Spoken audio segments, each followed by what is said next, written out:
if you are sending proposals and you started getting replies from different clients, so this will be the process that you have to go through to make a sale and to close more clients. The first thing that I have to mention is that if you are not having a calls with the client before starting the project, then you're doing a very big mistake, because some clients can be very difficult to work with, and then you can end up getting a bad review and basically hurting your job success score. So you always want to have a call with the client before starting the project. The other thing is that regarding your services, so you do have to know what kind of services you're selling before getting on the call, and you have to know the pricing of your services, so you not overpromise for the client and you set the right expectations since the beginning. So how you do that? You have to communicate with your team members before talking with the client. That means in terms of the pricing and in terms of their ability to do the work. So let's say in video editing, some video editors, they are not doing animations, they are not doing motion graphic design, things like that, because they are kind of more advanced, and it's taking way longer time to deliver like the animation work for the client. So you really need to communicate with your team member to predict how long it's gonna take to deliver the service and how much they're gonna charge you. And then based on this number, you can add your own margin on top of it, and then schedule a call with the client. So how do you schedule a call is basically you use Upwork scheduling tool. Like in my case, I don't use Calendly because it kind of goes against Upwork policies, because there is an email sharing option before they book the meeting. So I would highly suggest you to use the Upwork integrated meeting system. The meetings will be on Zoom. There will be no chat option, but you will get everything that you need. So basically what you do on the call, there is a couple of things that you need to ask the client. So the first thing is you have to ask them about their expectations, what they are looking for, and what they have tried in the past. If they had a bad experience with previous freelancers, then you really want to ask the questions more about it, right? So you want to know what was wrong about it, what you can do to avoid that kind of situation like they had before. So you want to know everything about their project. So they're gonna tell you that what they're looking for. Sometimes they don't know what they're looking for, so you need to guide them, and this will be an indication that the client is in very early stages. So this really depends if you are taking on these type of clients or not. So you can make a decision early on the call. If not, maybe the client is not a good fit, then you can end the call. You can tell them. But let's say everything goes well and they tell you what they are looking for.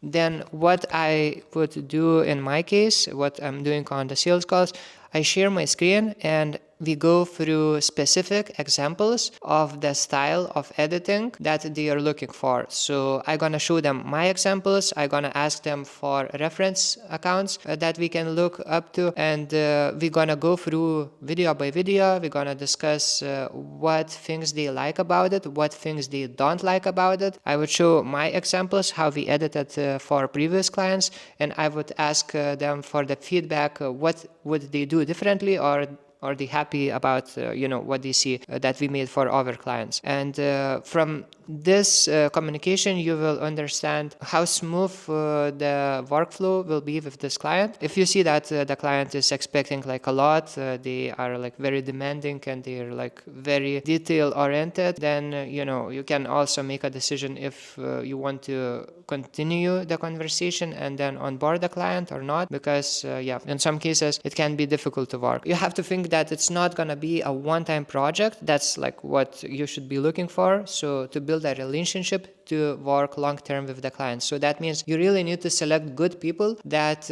you want to build a relationship with. That's the thing about the questions. Then they tell you what they like, what they don't like about it. And then what I would do, I would open Google document and I would break down my services, how I can help them. So, in my case, I would do video editing and social media management. Then I would split video editing into short form and long form. And in terms of social media management, so again, I would include video editing, then researching content ideas, writing post captions, scheduling and posting content, helping them with content strategy, so things like this. So they can see everything listed on Google document, what they would get if they choose to work with me. And then I would assign a rate for each of the service, and then we would package together on the call the best option for them. I would ask them, if this is within their budget, and they're gonna tell you, so if they can afford it or not, if everything sounds well. So the next thing that I would ask them is regarding the workflow. So what I usually suggest for the clients is to work on weekly sprints. So that means this week we are editing content for the next week. So that means it takes the pressure off our team, so we don't have to do urgent orders, and it also solves the problem in terms of revisions, because they will come up. The clients will want to change something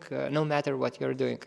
So if they are happy with the workflow that you suggest for them, then you would break down the next steps. So in my case, that would be to send me a fixed rate project on Upwork, and I would send the summary of the meeting, and I would send the next steps that I would need to get started on the project. So that would be to send the raw footage and to get access to their social media accounts and things like that. The sales calls are pretty simple when you know the structure, and yeah, basically that's how you close the client. It's pretty simple. So they either accept your offer or they don't, and if they do, then they're gonna send you the project and you're gonna begin working with them. One thing actually that I have to mention that is pretty important. So Upwork automatically gonna create a second chat. You should move the conversation from the original chat pre-contract to the contract chat, because these are two different types of chats that you will have on Upwork. Pre-contract chat will have the filtering from Upwork system that you cannot share the contact details, and you cannot really